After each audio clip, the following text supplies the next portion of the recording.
దేవుడు కాదు. యేసయ్య ఏ యుగంలోనైనా ఆది నుండి అంతము వరకు దేవుడు అనబడుటకు యోగ్యుడు, సజీవుడైన దేవుడు యేసయ్య. హల్లెలూయా.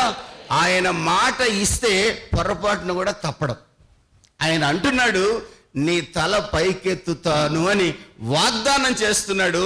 తప్పకుండా నీ తల ఒకవేళ వంగిపోయి ఉంటే, దేవుని మందిరానికి వస్తున్న నీ తల కూడా ఏ కారణం వలనైనా, ఏ దయ్యం వలనైనా, దయ్యం అంటే కాళ్ళు వెనక్కి తిరుగుండి తెల్ల బట్టలు వేసుకునేది కాదు. మళ్ళీ దయ్యానికి తెల్ల బట్టలు ఎందుకు దండగా, అదొక దండగా.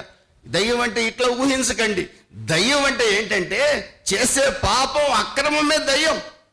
త్రాగుబోతోడికి త్రాగుడే దయ్యం, పేకాట ఆడేవాడికి పేకాటే దయ్యం, మోసాలు చేసేవాడికి వాడు మోసమే దయ్యం, దొంగతనాలు చేసేవాడికి దొంగతనమే దయ్యం.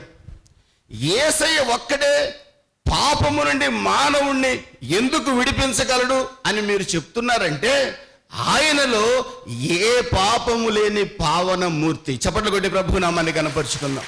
హల్లెలూయా, హల్లెలూయా. ఏ పాపము లేని పావన మూర్తి ఆయన ఒక్కడే. దొంగని మార్చలేడు. నువ్వు చేస్తున్నావు కదా దొంగతనాలు, నన్ను మానమంటావేంటంటాడు. మోసగాడిని మార్చలేడు. వంచకుడిని మార్చలేడు. చెడు నడతలో ఉన్న స్త్రీ చెడు నడతలో ఉన్న మరొక స్త్రీని మార్చుట అసాధ్యం. ఒక వ్యక్తిని మార్చగలగాలంటే, ఒక వ్యక్తి హృదయాన్ని మార్చి అతన్ని పరలోక రాజ్యం లేదా స్వర్గానికి యోగ్యుడిగా చేయాలంటే, చేసే ఆ వ్యక్తిలో ఆ పాపము లేనివాడై ఉండాలి. ఆ పాపము లేని పరిశుద్ధుడు ప్రభువైన యేసుక్రీస్తు. ఆమెకి ఇవన్నీ చెప్పాడు ఆయన. ఎన్ని చెప్పినా ఆమెకు చెవికెక్కల. ఒక రోజున ఆయనేం ప్రార్థన చేయలా. ఎందుకు జరిగిందో ఏం జరిగిందో తెలియదు కానీ ఆమె కాళ్ళు పడిపోయాయి. ఈయనేం ప్రార్థన చేయలే కాళ్ళు పడిపోమ్మని. క్రైస్తవుడు మరొకడి నాశనాన్ని కోరుకునేవాడు కాదు. క్రైస్తవుడు ఎప్పుడు ఏమని ప్రార్థన చేస్తాడంటే, ఆశీర్వాదానికి వారసులగుటకు మీరు పిలువబడితిరి గనుక దీవించుడి గాని శపించవద్దు అని బైబిల్ రాసి ఉంది. మనం ఎందుకు పిలువబడ్డామంటే ఆశీర్వదించబడటానికి పిలువబడ్డామట. మనం ఎందుకు పిలువబడ్డామంటే ఆశీర్వాదానికి వారసులుగా పిలువబడ్డాం. ఈయన ఏం చేశాడంటే ఆమె రక్షణ కొరకు ప్రార్థన చేశాడు. ఆమె కాళ్ళు పడిపోయి చక్రాల కుర్చీలోకి వచ్చింది. నా ప్రియమైన దేవుని బిడ్డలారా, ఈయన మళ్ళీ కలిసి ఆమెతో అంటాడు, నీ తల ఎత్తగలిగిన వాడు యేసు ఒక్కడే అంటున్నాడు ఈయన. ఆమెకి హృదయంలో ఒక ఆలోచన కలిగింది, నన్ను పైకి లేపగలిగిన వాడు యేసు ఒక్కడే అని ఒక విశ్వాసం కలిగింది. మొట్టమొదటి యవనస్తుడికి చెప్పి చెప్పి చెప్పి చెప్పి ఎంత చెప్పినా అర్థం కాల. ఎక్కడెక్కడికో తిరిగాడు. ఎవరు, ఏ దేవుడు, ఏ దేవత అతన్ని తల పైకెత్తలేకపోయారు. అతని అవమానాన్ని, నిందని తొలగించలేకపోయారు. ఈ సమాజ మందిరంలో ఉన్న ఆ స్త్రీ 18 సంవత్సరాలు బట్టి సమాజ మందిరానికి వస్తూనే ఉంది, కానీ ఆమె నడుము వంగిపోయే ఉంది. వంగిపోయిన ఆమెను ఎవరు పైకి లేపలేకపోయారు. ఈ సినిమా యాక్టర్ కాళ్ళు పడిపోయాయి. ఆమె తల ఎత్తగలిగిన వాడు యేసు ఒక్కడే అని ఆయన చెప్పాడు. 12 సంవత్సరాలు ఆమె ఎదురు చూస్తూనే ఉంది, ఏ రోజున యేసయ్య నా తల పైకెత్తుతాడా అని.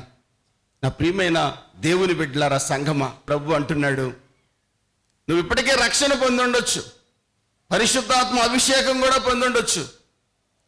ఒకవేళ ఏ కారణం చేతైనా నీ తల దించబడిన స్థితిలో ఉందా? దించబడిన ఆ తల మరింత వంగిపోయి నడుము కూడా వంగిపోక ముందే నజరేయుడైన యేసు వాగ్దానం చేస్తున్నాడు, నీ తల నేను పైకెత్తుతాను, పరమందున్న ఆశీర్వాదాలు నీకు అనుగ్రహిస్తాను, నిన్ను తిన్నగా నడిపిస్తాను. గట్టిగా చప్పట్లు కొట్టి ప్రభువు నామాన్ని కనపరచండి. నిన్ను తిన్నని మార్గాల్లో నడిపిస్తాను. కారణం, నువ్వు ఆశీర్వదించబడటానికే పిలువబడ్డావు కానీ శపించబడటానికి పిలువబడలే. ఒక నల్లటి పిల్లోడికి ఒక తెల్లటి పిల్ల దొరికింది పెళ్లికి.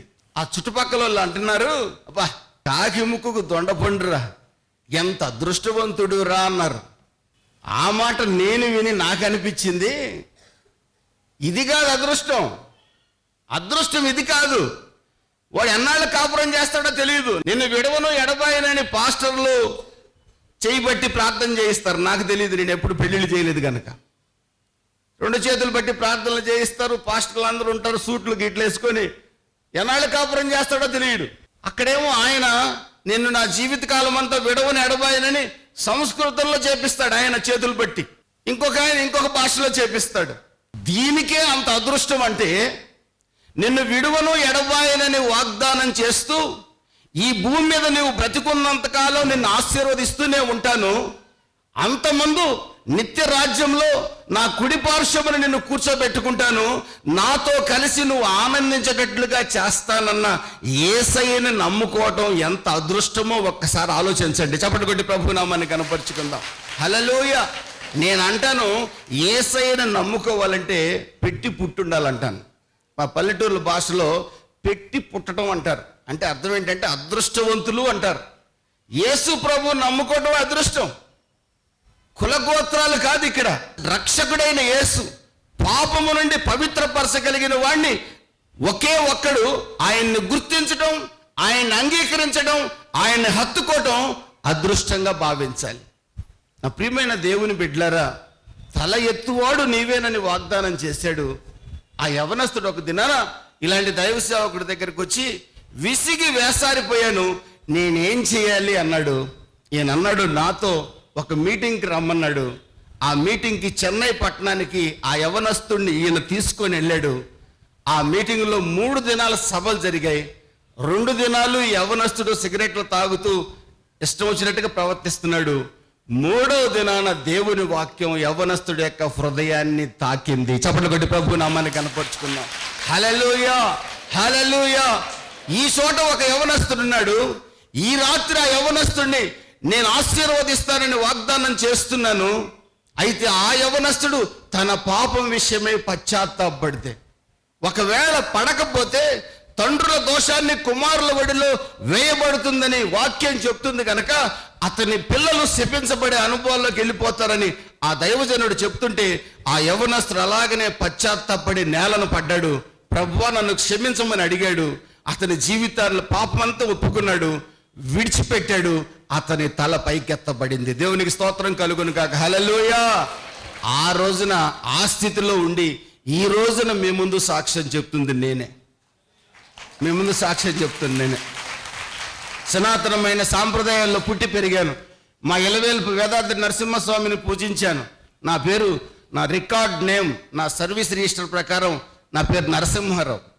నేను పాప ఊబిలో చిక్కుని పోయి కుటుంబం అంతా పతన స్థితిలో, ఒక రకంగా స్థితిలో ఉన్న సమయంలో ఈ ఊబిలో నుండి నన్ను ఎవరు లేపగలరా అని నేను ఆక్రందన చేస్తుంటే మా ఇలవేల్పుని అడిగాను, నన్ను కొద్దిగా పైకి లాక్కూడదా అంటే, నేనెక్కడ లాగగలిగాను నాయన, నువ్వన్న ఒక్క భార్యతో కాపురం చేస్తున్నావు, నాకు నా పరిస్థితి అది కాదంటాడు ఆయన. చివరికి ఒకే ఒక ఆయన నా దగ్గరికి వచ్చాడు. నన్ను లాగమంటావా అన్నాడు. నువ్వు లాగగలవా అన్నాను. నేను లాగగలను అన్నాడు. నన్ను లాగమన్నాను. ఆయన లాగాడు. తన రక్తంతో నా మురికినంతా కడిగేశాడు. నన్ను సువాసనగా మార్చాడు. ఇప్పుడు నేనేం చేయాలంటే, లోన్ స్టార్ సెకండ్ సర్వీస్లో నేను నీకు ఇచ్చిన సువాసనని వెదజల్లమన్నాడు. చప్పట్లు కొట్టి ప్రభువు నన్ను కనపరచండి. హల్లెలూయా. నేను నీకు ఇచ్చిన సువాసన, సువార్త సువాసన ఆ చోట నువ్వు వెదజల్లమన్నాడు. ఈ సినిమా యాక్టర్ 12 సంవత్సరాలు నిరీక్షించింది. ఒక రోజున ఇలాంటి దైవజనుడు వాక్యం చెప్తున్నాడు. ఇలాంటి దైవజనుడు వాక్యం చెప్తున్నప్పుడు ఆ దైవజనుడితో దేవుడు అంటున్నాడు, ఆమె దగ్గరికి వెళ్ళి ప్రార్థన చేయమంటే ఈయన భయపడిపోయాడు. నేను చేయను అన్నట్టుగా స్టేజ్ దగ్గర నాకు భయం, ఆమెను చూస్తేనే భయంగా ఉంది.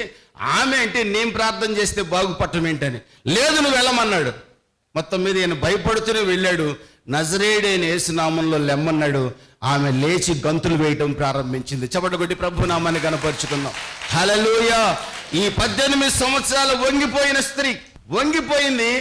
దయ్యం వంగిపోవటానికి కారణం సమాజ మందిరాన్ని ఆమె విడిచిపెట్టలేదు. యేసయ్య ఆ రోజున సమాజ మందిరానికి వచ్చాడు. ఆమెను చూసి కనికరపడ్డాడు, ఆమెను తాకాడు. ఆమె వంగిపోయిన స్థితి నుంచి ఆమె విడిపించబడి ఆమె తల పైకెత్తబడింది. దేవునికి స్తోత్రం. హల్లెలూయా. నా ప్రియమైన దేవుని బిడ్డలారా, ఈరోజు ప్రభు వాగ్దానం చేస్తున్నాడు, నీ తలను పైకెత్తువాడని నేనే. వంగిపోయిన నీ తల ఇంకా వంగిపోయి నడుము కూడా వంగిపోక ముందే మేలుకో, పశ్చాత్తాపడు, ఇదే అనుకూల సమయం, నేడే రక్షణ దినమని లేఖనాల్లో రాయబడినట్లుగా నీ పశ్చాత్తాపంతో కూడిన దుఃఖం ఈ రోజున నీ తలను పైకెత్తుంది, నిన్ను హెచ్చిస్తుంది, నిన్ను బాగు చేస్తుంది, నీ జీవిత పరిస్థితులను మార్చి నీ గమ్యాన్ని దిశానిర్దేశం చేయగలవాడు నజరేయుడైన యేసు ఒక్కడే. ఆయన అంటున్నాడు, నీ స్వరం వినాలని కోరుకుంటున్నాడు. పశ్చాత్తాపంతో నువ్వు చేసే నీ ప్రార్థన ఆలకించాలని పరిశుద్ధాత్మ దేవుడు కోరుకుంటున్నాడు.